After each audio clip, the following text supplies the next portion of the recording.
Frogman Friday.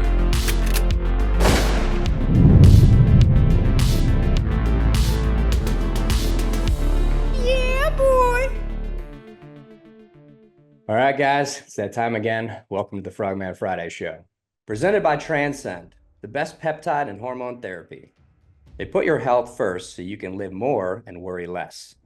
Go to transcendcompany.com/Birdman to begin your wellness transformation today. Today, our badass guest is Rob Garnett. He served 23 years as a Navy SEAL, exiting service as a senior chief. He's the managing director at One More Wave, which was founded in 2015 in San Diego, California. You can follow Rob on all social channels, handles to follow the show. To learn more about One More Wave, go check out onemorewave.com. Fast note, Rob, or as I refer to him as Instructor Garnett, put me through SEAL training and has stated that I was the most talented, good-looking, muscular student in Bud's history. Brother, welcome to the show. Thank you. No, I remember it well. And the cover's blown.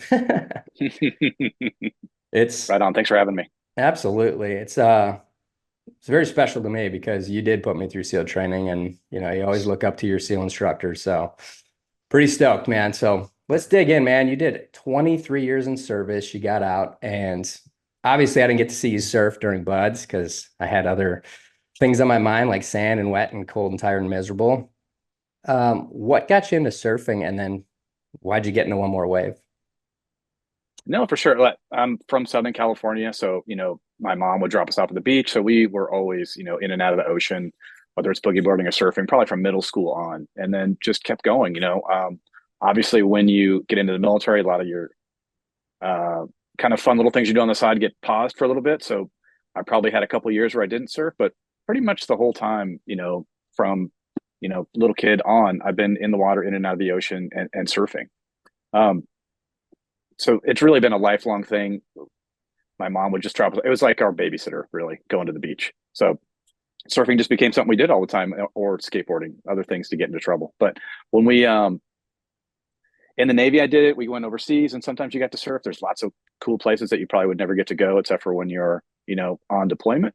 And then along came One More Wave. So I know you guys have talked to Alex before. Alex is a buddy of both of ours that started One More Wave, but One More Wave started here in San Diego really to support the Naval Hospital here in San Diego, Balboa Hospital. So back in 2007, 8, 9, I think was when Iraq was the worst with IEDs, a lot of roadside bombs. So lots of folks coming back to the States with pretty serious physical injuries. And so when those folks would be well enough to try some sports, the different hospitals, whether it's Bethesda on the East Coast, us here on the West Coast, or Tripler on Oahu, there was lots of activities you could do, whether it was like kayaking, hiking, hunting, archery, or surfing. And so surfing was something that a couple of us were drawn to. When we were still on active duty, we would go work at the surf clinic, helping folks get back into surfing post an injury they might have had, or just learning for the first time. And so One More Wave was started to create adaptive surfboards, really for the surf clinic. That was the whole intent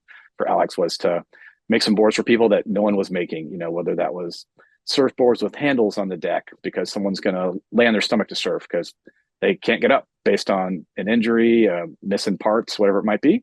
Or maybe someone's got a prosthetic, and prosthetics really beat the crap out of surfboards. And so learning how to kind of strengthen those up so they last longer. Surfboards don't last forever, but helping them just to get able to surf a little bit longer. And so that's how One More Wave started, was to do that. And so as we were going along, Alex was, doing this out of his house. And then I had retired from the Navy and was volunteering. And what happened was Starbucks came along. Starbucks had a documentary crew, which I had no idea Starbucks did documentaries. And they came by, did a quick documentary on the crew. And we kind of exploded with interest. A lot of people wanted to come help, volunteer, donate. And then, we had a lot of interest for people that wanted gear, that needed gear. And so, the other two guys, Alex and Kyle, were still in, and I had been out for a couple of years. I was doing contracting work like lots of us do when we, retire.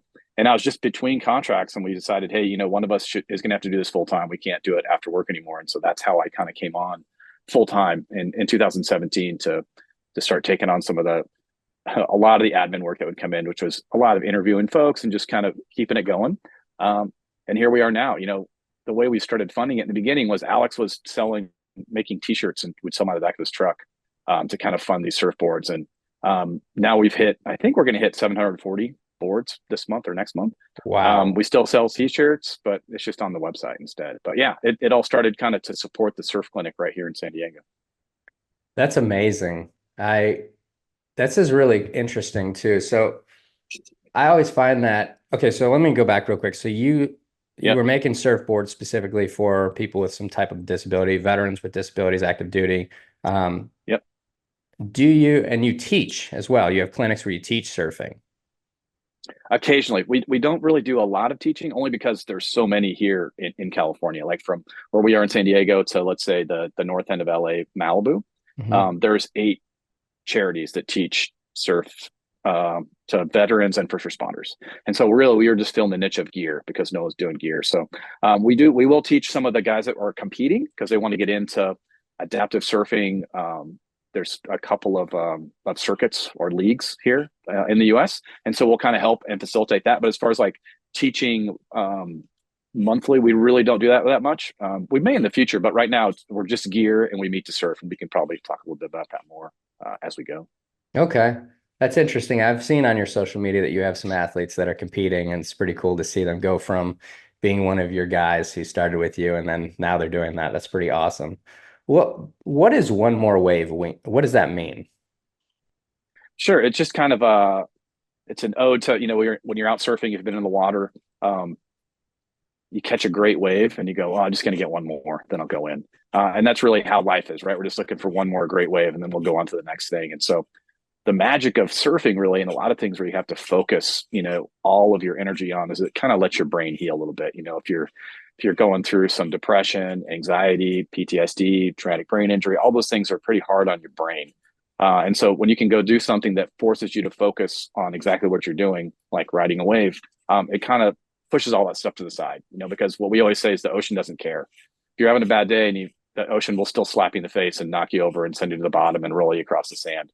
So it really forces you to focus, and then be present. And being present is really what we're all always trying to do. Like, especially as an adult, you kind of forget that you used to like to have fun when you were a kid and do stuff just for yourself.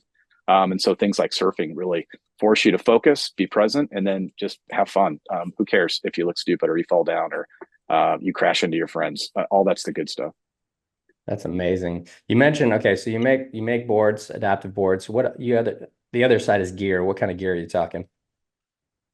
Sure. So if we think about our friend, probably know Dan Kanassen. So Dan Kanassen's a SEAL. He stepped on a big bomb in Afghanistan, lost both his legs.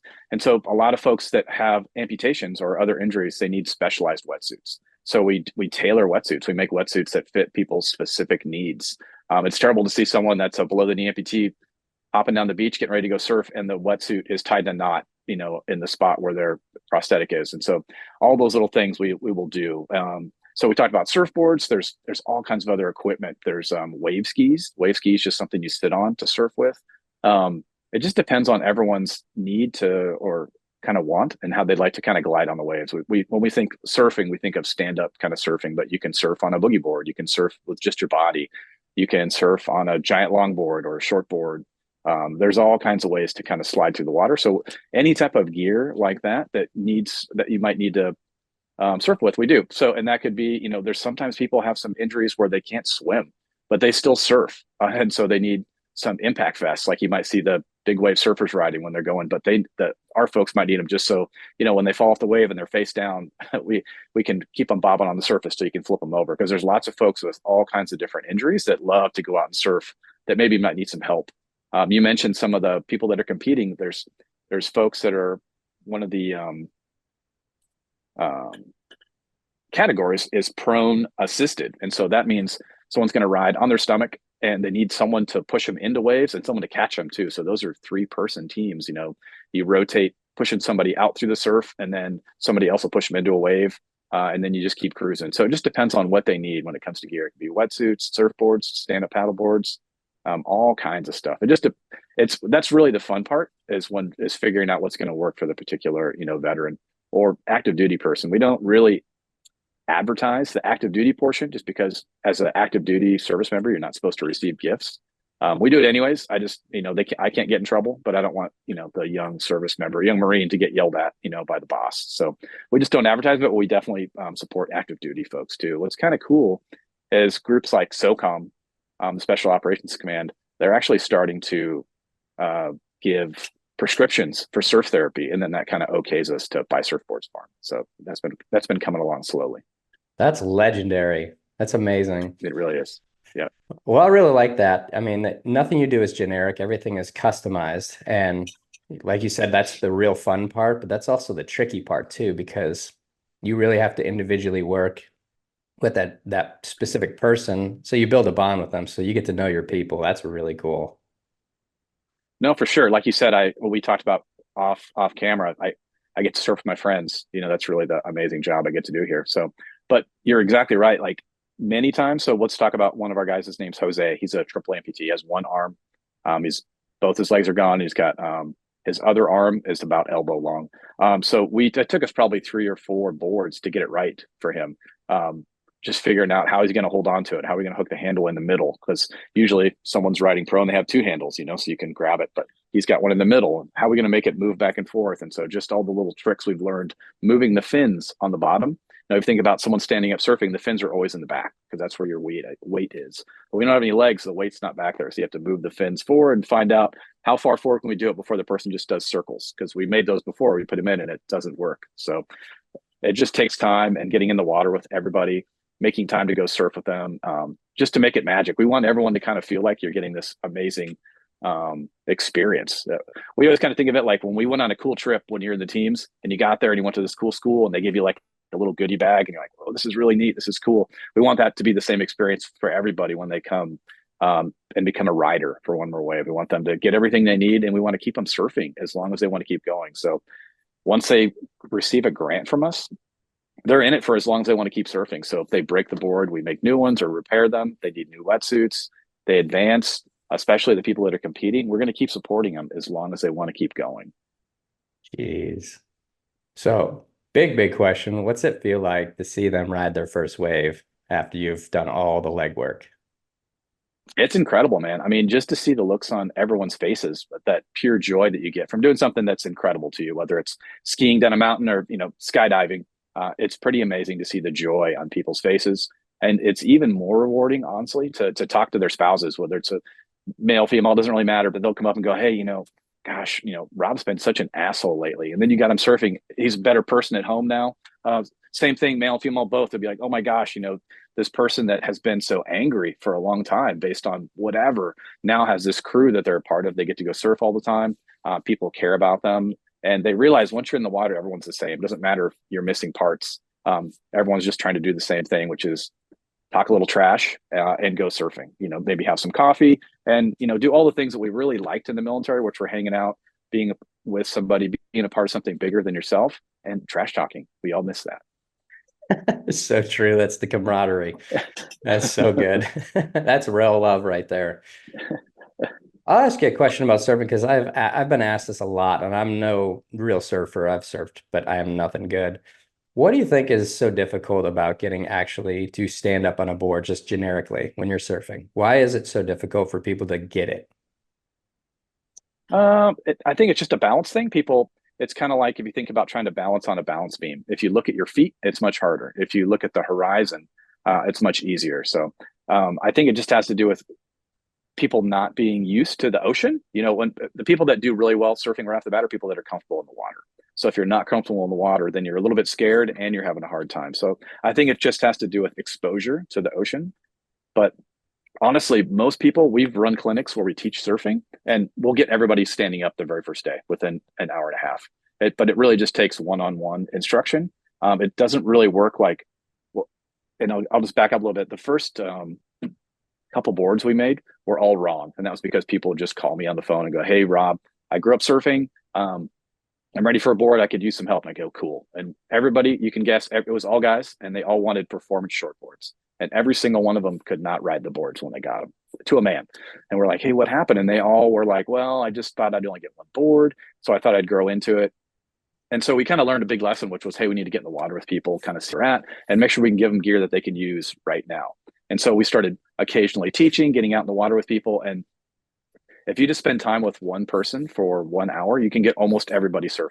It doesn't matter their ability. It's just when, as guys, we think, oh, I just take this piece of gear and go get in the ocean with it. It's going to work. That doesn't happen. It's not like any other sport that I've been a part of where you can watch some YouTube videos and figure it out. You definitely need some people in the water with you. So I think just having a little bit of experience with someone will definitely make a big deal. But honestly, it's the comfortability in the water, I think, that makes people successful or not when they're surfing. Great knowledge, man. A lot of people have the fear of surfing, or they say, well, I tried it once and I can't figure it out. And it's like what you just said, if you're doing it by yourself and you think it's turnkey and click, it's definitely, I've actually bitten myself before. When I first started in San Diego, I was actually dating a girl who was a surfer. And of course I liked her. So I wanted, to woo her. So I'm like, well, I surf too. I never surfed a day in my life. Well, she called me on it and we went out to the water and I'm like, oh, and I got just hammered. Got hammered by the waves, getting the board out, and it was just a disaster. And then didn't have an instruction until I got to instruction. And I was like, oh, this makes sense now. And it clicks. So pretty cool. No, it does. And then the big thing, people make mistakes here in California if they want to learn to surf. They've just moved here, or they're in the military and they're just in town, and they want to start surfing in the winter. So now you've got the cold water and bigger waves. And so people will try once or twice and go, this is crazy, I'm not doing this. Instead of kind of waiting till it's a little bit warmer, a little bit less of stuff happening at once to make you successful. But you're right, you go out and just try. It's a little bit challenging.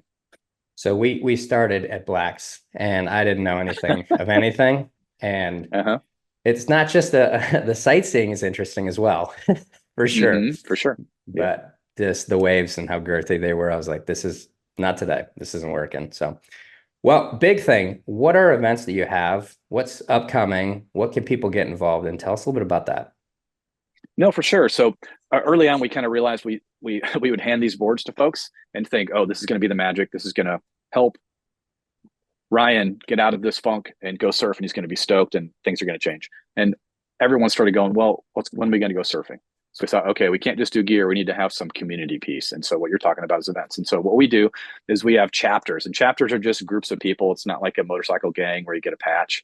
It's just, we just meet to surf. And so we have chapters all over the US. And so we meet the third Saturday of every month in all of our chapters from the same time, from 8 to 11. And that's just a time we get a permit. And so all we do is we set up a tent, we have some coffee, and we just meet to surf. And so we learned early on to just keep it incredibly simple. What happens when you start doing these events is you'll go, oh, I know this really good physical therapist. Oh, I know this dude that's really into yoga. Oh, I know this other person that can teach juggling, or I know this person can do all this other stuff. And what happens is it turns into more of a circus than what we'd really like. And so we got rid of all of it, and it's strictly, hey, just come anytime. You can come at the beginning, at the end, it doesn't matter.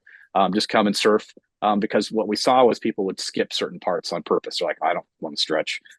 Or there's other groups where it's faith-based. Like, I don't really want to do that part. I just want to surf. And so they'd skip portions of different types of surf clinics. And so we kind of learned, hey, let's just keep it simple.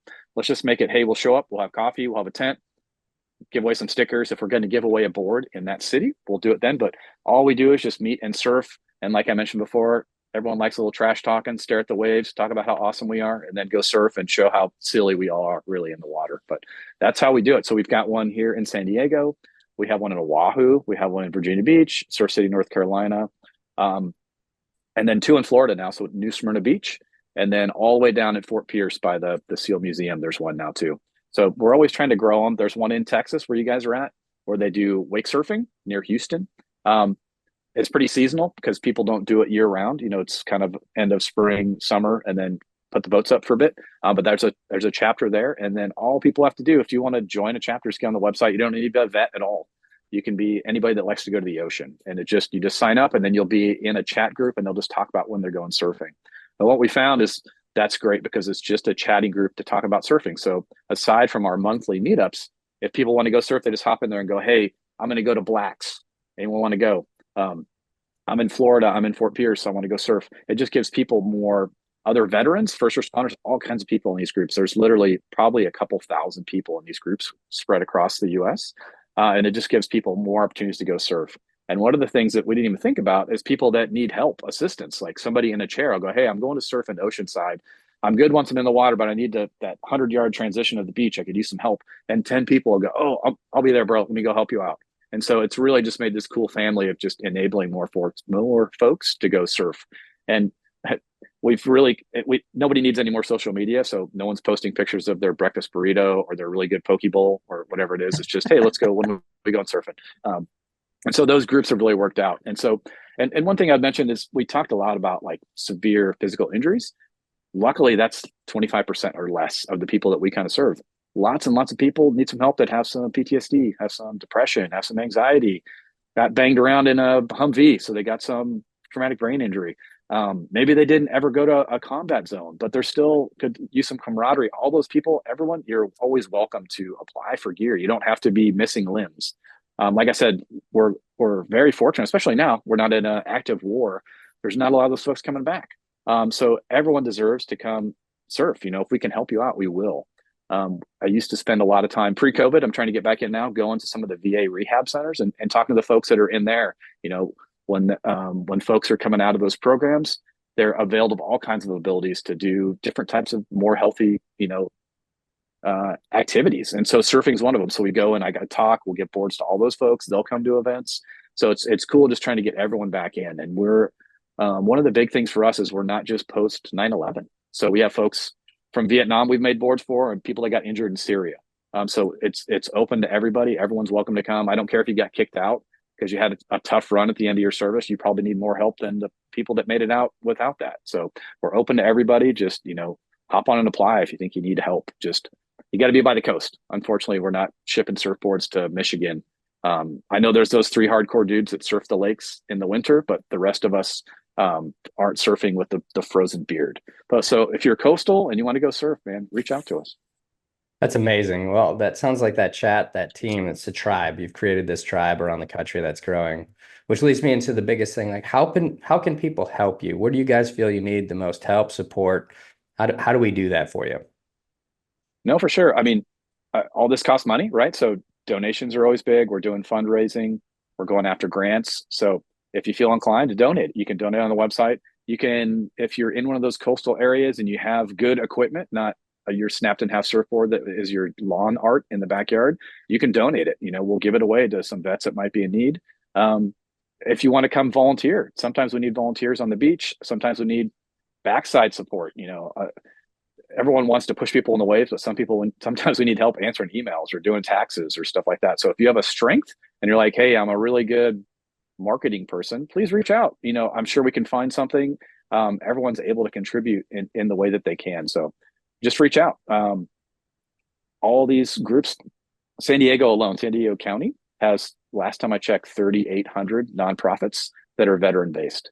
So everyone's competing for the same funds. We're all trying to do great stuff. Just, if one more wave's not your thing, find someone that is. Beautifully said, man. Do you actually have fundraising events that people can go to and join? We don't this year. Typically that stuff, we don't yet, sorry. Typically that stuff happens towards the end of the year. The big one we had last year was on the Intrepid. We had a big event on the aircraft carrier in New York City. But we don't have one set up right now. Most of our stuff is, individual donors. People do monthly donations, and a couple other little things. But yeah. Would you be open to it? Of course. And behind me, you can see all this stuff here. We still sell t-shirts, just not at the back of the truck. So we try to offset a lot of our costs by online sales. So you can go online and check out some of our swag too. And by the way, the swag is epic. I mean, I've been watching it grow and the different logos and the changes to them come out. And I'm like, gosh, I wish I had that. And I was like, wait a minute, I can't. So this is really cool stuff. Even if you're not a surfer or you're not attached to One More Wave just yet, that's your first step. Go buy some swag. Now you become part of One More Wave, and then you can get involved and help. So it's really cool. You should wrap the inside of that warehouse right there like a truck bed. So it's basically selling it out of the truck. I love it. Yes, that's a good idea. Well, let's close on this, man. Tell me what don't we know about One More Wave? What do we need to know? What can you leave us with? Just that there's a lot of folks out there that are struggling on their own, or maybe think that they don't deserve it. And I tell people all the time, there's no scoreboard, right? You didn't need to run the streets of Mogadishu in Black Hawk Down to deserve some help. So, if surfing's not your thing, I guarantee if you're a veteran in need of something, there is probably 10 different nonprofits doing exactly what you like, whatever it's fishing, hunting, skydiving, diving, painting, meditation, the motorcycle riding. There are so many groups out there that can do amazing things. Just reach out and find one. And if you have a friend that's struggling, go kick him in the butt. Like a lot of us, guys especially think like when you're struggling that you just go home and figure it out in the garage. Well, I always tell people like if you broke your leg, you wouldn't just go in the garage and duct tape yourself. You'd go to the doctor and get some help. So if you need some help, reach out. Or if you know someone needs help, go slap them around. That's what we need sometimes is a brick upside the head to go, hey, Rob, we haven't seen you in a while. What are you doing? We need that kind of to be held accountable. So don't be afraid to hold your friends accountable to get off their ass and go do something else. That's awesome, man. One last thing, because I just lied. I always do this to everybody. It seems to throw them for a loop. Share a little personal story of somebody that influenced you in your life or somebody that you fought with, somebody in your life that you wanted to honor that most people wouldn't know about. Okay. So one of the, we talked earlier, I'll talk about one of the writers that's kind of influenced me. And really every time I feel down, I'll look at a text he sent me a couple months ago. So I was at one of these rehab centers. It was an alcohol rehab center. And the guy had been, if you don't know what Veterans Court is, it's something, I know it's in California. I don't know if it's in every state, but let's say you've gotten 2 DUIs and you just got your 3rd one and you're a veteran, you go to court. The judge can say, hey, I see you're a veteran. You're about to get the 3-strike rule. You're about to go to prison for your 3rd DUI. You can either go to this program or you can go to prison or jail, I should say. And most of them choose I'll go to the rehab center. So anyways, we started going to these spots. And so I had talked to a couple guys. They were really interested in surfing. So I took our van over to the rehab center. I'm pulling up. It's full of surfboards and I'm going to drop them off. And as I pull up, there's these guys in the car in front of me. And I know they're the guys that I'm going to talk to. And they're drinking in the car. I can see beer cans in there. And so we walk up and I see a police officer like come up behind me. He starts driving. So they quickly get out of the car and they're standing there and the cop goes, hey, whose beers are these? What are you guys doing? I was like, oh, they're mine. And the guy goes, okay, well, you guys get out of here. He sends the other guys away. They go back. They go into the building. Because I was worried. I'm like, if they get caught drinking, they're going to get kicked out of the program and probably go to jail. The cop sits me down, starts going through the car. He's like, hey, I know the beer's not yours, you goofball. Don't do that. Get out of here. Like, okay. So anyways, he leaves.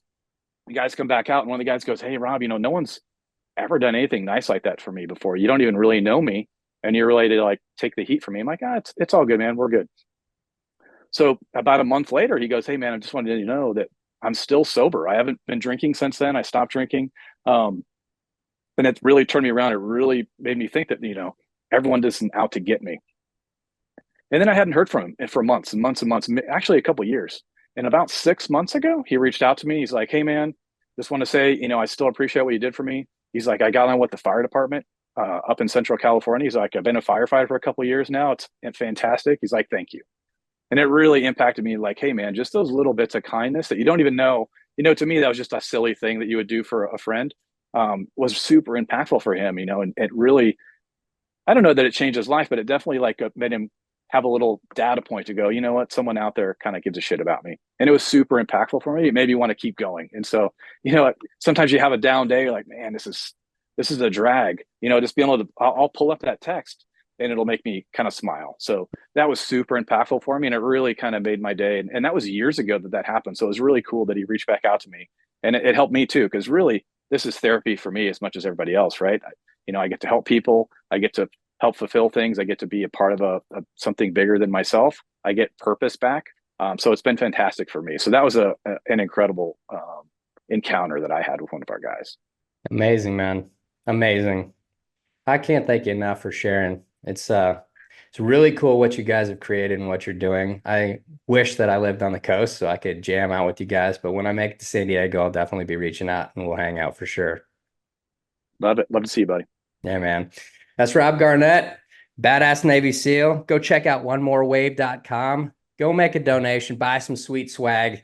You won't be mad. Thanks, brother. Appreciate you. Well, that was super cool. It's not every day that you get to interview one of your old buds instructors from over 20 years ago. Really cool what they're doing. Definitely go check out onemorewave.com. Support them. Join the mission.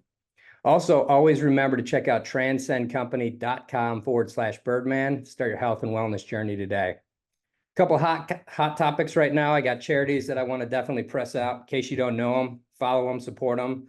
sonsoftheflag.org, birdseyeviewproject.org, guardiangrange.org, transcendfoundation.com, and NavySealsFund.org. These are awesome organizations. I'm part of each one of them. I love them. So go check them out, follow them, and if you can, support them.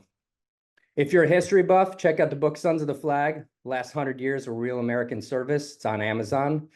And if you could, go follow at 7x.project on Instagram to follow our Human Performance Project journey. It's called 7x. Keep in touch because we're going to blast out all the information on the manual and the documentary, which should be dropping in 2025. Frogman